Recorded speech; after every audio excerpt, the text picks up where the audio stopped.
Kim sədəqə verir özünü, cimriyini öz xeyrini edib, heç kimi yaxşılıq eləmək, yığılı, xeyri-vəndi.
Allah xoşunuz olsun.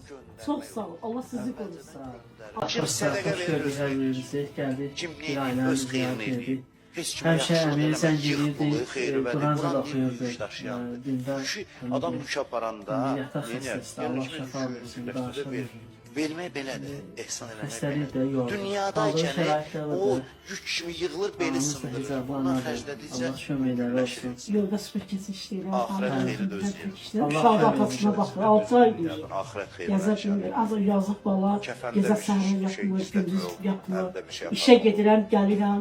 Mən də güdül çatmır. Onlar da hamısı sənin sınağındır. İnşallah yaxşı olur. Çok sağ ol. Allah sizi korusun.